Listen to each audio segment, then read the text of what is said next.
Hello everyone, I'm Brazen Eagle and thank you for joining me here. So, today from the sun, it's exhausting. I'm bored of being married to Mr. Perfect. I wish he'd cheat so I could feel better about myself, by Claire O'Reilly, published on June 20th, 2019. Most single women are searching for Mr. Perfect, right? But maybe a little imperfection is better. Writer Claire O'Reilly, 40, from Plymouth, married John, 46, 13 years ago, and he has not put a foot wrong since. Today, in a startling honest piece, Claire reveals why she is frustrated with being married to Mr. Perfect. Writer Claire O'Reilly wishes her husband would lie or cheat. Wow. I should have got an inkling of my husband's perfect moral fiber when we were dating back in 2002. I called in sick to work, planning to surprise him as he worked from home. However, when I turned up with the thoughts of a long, lazy romantic lunch, he refused to ditch his responsibilities even though we were supposed to be in the first throes of love. I married Mr. Perfect anyway, but his ridiculous moral compass has come to be a bone of contention. Simply put, I'm bored of being married to a paragon of virtue. He is so unlike me, it's disarming, but it turns out I'm not alone. New research from the University of Amsterdam has found while it is beneficial in Mother Nature for species to be similar, it is not as straightforward when it comes to humans. The study looked at personality traits of 4,464 couples and found agreeableness, a trait associated with trust and empathy in both partners, is vital for a relationship to succeed. But researchers also found when one partner is conscientious, the coupling can actually work better if the other is less so, which may go some way to explaining why John and I have lasted so long. After a small praying in the car a few years ago, our insurance company informed us that we were entitled to sue the other driver for injuries amounting to around £6,000. As neither of us was injured, John refused to take on the elderly driver despite the figures at play because it would be dishonest.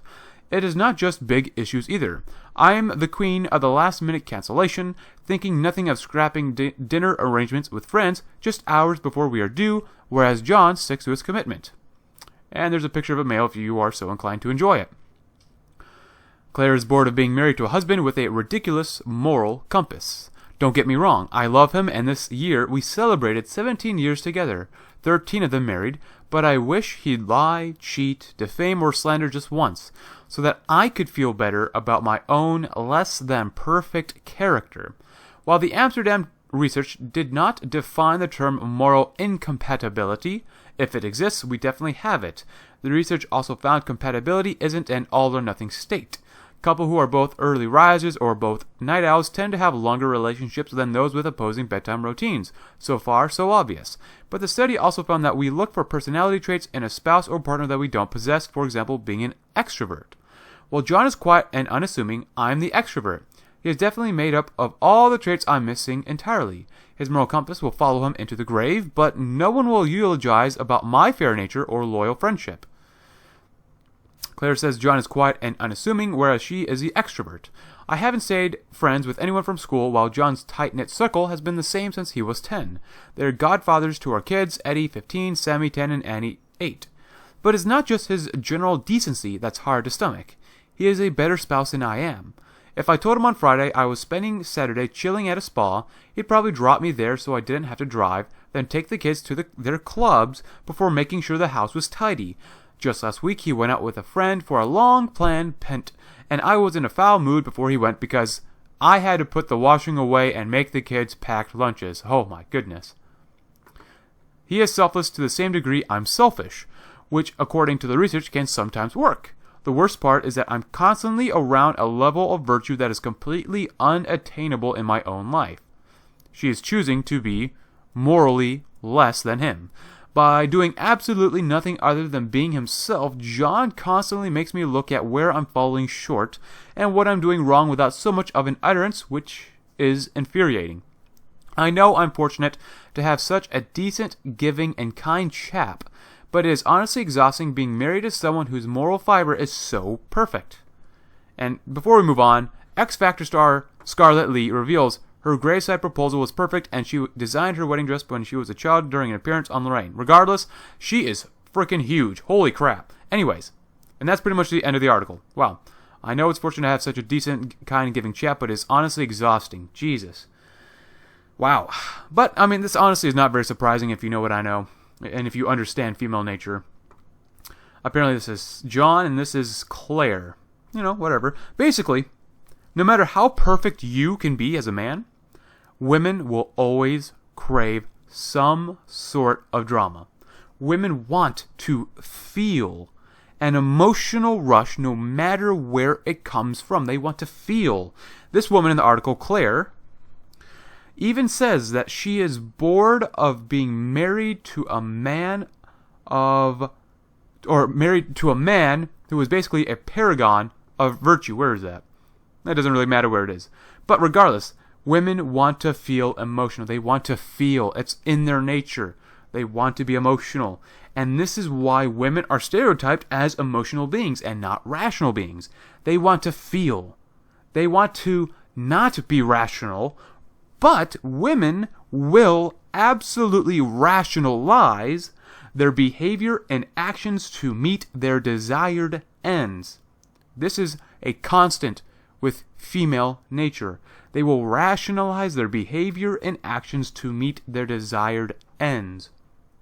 This woman, Claire, knows that she is lucky to be married to John, this guy. She is lucky to be married to a perfect partner, but she also literally claims to be exhausted to be married to a perfect moral being.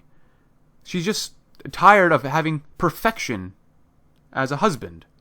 This woman, Claire, much like, however, all other women, have the burden of, like what I said, of being never satisfied. She is forever unsatisfied. She is in the pursuit of increased satisfaction. They always want more. Obviously, she's unsatisfied in this marriage and even claims that she wants her husband to lie, cheat, defame, or even just slander her once so that she could feel better about her own less than perfect character.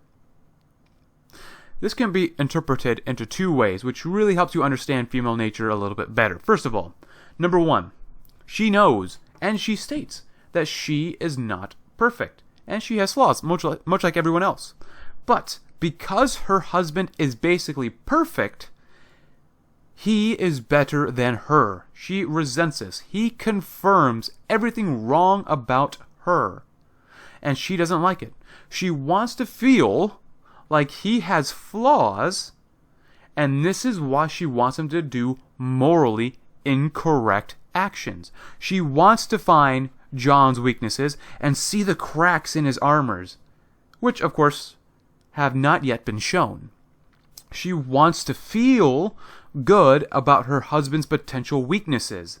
She even says near the end of the article, in which John constantly makes me look at where I'm falling short and what I'm doing wrong without so much of an utterance, without even being aware of it. It's infuriating. Yeah, without so much of an utterance, it's infuriating. You know, she wants to find his weaknesses, if he has any. Now, for the second interpretation of her wanting to feel better about her own less than perfect character. Number two, because he is perfect and shows no other interests in other females, this woman, Claire, may feel that her husband cannot cheat on her. Think about it. Women want what other women have. If it seems like a man isn't getting any attention from other women, then perhaps this man is not as desirable as a partner to whom she feels entitled. Basically, if other women aren't interested in him, then why should Claire be interested or even want her husband John? She could be rationalizing that he isn't attractive enough for her, and this is all because of good old female nature. Now, either way, women, especially Claire here, are never satisfied, like I've brought up before. You could literally be John here and be Mr. Perfect and still not be enough. Why engage in relationships with women if they constantly crave more and more and more when you yourself are pretty much perfect? It's got to be exhausting. It has to be tiresome. You can never meet her level of satisfaction. But, with that in mind, that's pretty much all I have for you today about female nature. Thank you very much for watching. I'm Brazen Eagle, and I hope you have a great day.